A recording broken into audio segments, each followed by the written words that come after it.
بسم اللہ الرحمن الرحیم. In the name of Allah, the Beneficent, the Merciful. السلام علیکم. ہاں کیا ٹھیک ہو؟ ہے نا پاپا آج نا تو اتفاق ہوا جنازہ پڑھنے کا.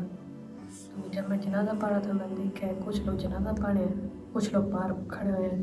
جب جنازہ پڑھنے کے بعد میں نے ان سے پوچھا ہے آپ لوگ باہر کیوں کھڑے ہوئے تھے؟ انہوں نے کہا جنازہ آپ لوگ کے ساتھ پڑھنے سے ہمارا نکاح ٹوٹ جاتا ہے. اچھا ٹھیک. یہ بات خیر کسی میں سمجھتا ہوں لطیفے سے کم نہیں، ٹھیک ہے نا. ایک لطیفہ ہی ہے.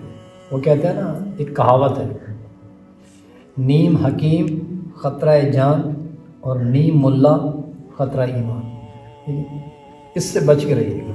اور آپ سے بھی میں مخاطب ہونا چاہتا ہوں، آپ بھی ایسے لوگوں سے بچ کے رہیں. نیم حکیم خطرہ جان اور نیم ملا خطرہ ایمان. یہ لوگ اپنے ذاتی مفاد کی خاطر اس قسم کے جو ہے نا وہ فتوے دیتے ہیں اور لوگوں کو خراب کرتے ہیں. اور ہم نے کئی جگہ پر یہ دیکھا ہے کہ کیا ہوتا ہے کہ جہاں پر کوئی کھاتا پیتا گھرانہ ہو نا، بڑا گھرانہ ہو، تو وہاں پر یہ لوگ پڑھ لیتے ہیں، اور جہاں پر کوئی غریب طبقہ ہو تو وہاں پر وہ چھوڑ دیتے ہیں. تو ایسے لوگوں سے بالخصوص بچنا ہے.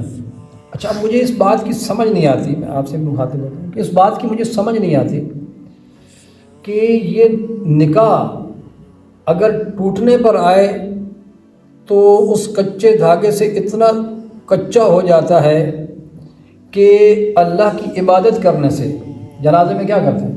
جنازے میں یہی کرتے ہیں نا کہ خداوند متعال کی شہادت کی گواہی دیتے ہیں، اشہد اللہ الہ الا اللہ، ٹھیک ہے، کہ میں گواہی دیتا ہوں کہ اللہ کے سوا کوئی عبادت کے لائق، اور پاک پیغمبر کی ہم جو ہے وہ گواہی دیتے ہیں. یہی ہے جنازے کے اندر، ٹھیک ہے. اور اس کے بعد پھر دوسری دعا کے اندر کیا کرتے ہیں؟ دوسری دعا میں ہم جو ہے وہ درود شریف پڑھتے ہیں، اللہم صلی علی محمد و آل محمد، یہی پڑھا جاتا ہے. تیسری دعا میں کیا ہے؟ اللہم اغفر للمؤمنین والمؤمنات والمسلمین والمسلمات، مومنین اور مومنہ کے لیے جو ہے وہ دعا کرتے ہیں. اور اب چوتھی دعا کے اندر کیا کہتے ہیں؟ اس میت کے لیے کہتے ہیں اللہم ان ھذا عبدک، اے میرے پروردگار یہ تیرا بندہ ہے، وابن عبدک اور تیرے بندے کا بیٹا ہے، وابن امتک اور تیری کنیز کا جو ہے وہ بیٹا ہے. تو کیا تو یہ دعا میت کے لیے کی جا رہی ہے. ہم کیا کہہ رہے ہیں؟ ٹھیک ہے. تو اب اگر کوئی اس پر کہے کہ آیا کہ نکاح ٹوٹ جاتا ہے، تو آپ سمجھ نہیں آتی اس بات کی کہ اللہ کی عبادت کرنے سے، خدا کی گواہی دینے سے، پاک پیغمبر پر درود پڑھنے سے اور مومنین کے لیے دعا کرنے سے اور اس بندہ مومن جو اس دنیا سے جا چکا اس کے لیے دعا کرنے سے نکاح ٹوٹ جاتا ہے. یعنی کہ اگر ٹوٹنے پر آئے تو اللہ کی عبادت کرنے سے ٹوٹ جاتا ہے، اور مضبوط ہونے پر آئے تو یہ اتنا دھاگا مضبوط ہو جاتا ہے کہ انسان زنا کرتا رہے، اللہ کی نافرمانی کرتا رہے، غیبت کرتا رہے، نہیں ٹوٹتا. عجیب معاملات ہیں، ٹھیک ہے. تو ایسے لوگوں سے آپ بچ کے رہیں، ٹھیک ہے. جیسے کہ میں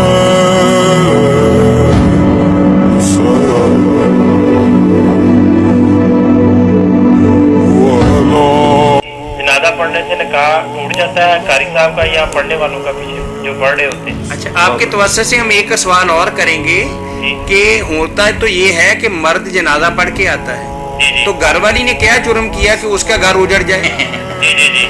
ہمیں تو تھوڑی سی بات سوچنے والی ہے کہ چلے بھی عجیب دیتے ہیں کہ نکاح ٹوٹ گیا، وہ بیچاری صاحب کہہ رہا ہے اس گھر بیٹھی کا بیچاری اس کو پتہ بھی نہیں کہ آپ کہاں جا رہے ہیں. سزا دے رہی ہیں تو قاری صاحب کو دیتے رہے. ان کو دیں جو پڑھنے جا رہے ہیں، اگر دینی ہے تو.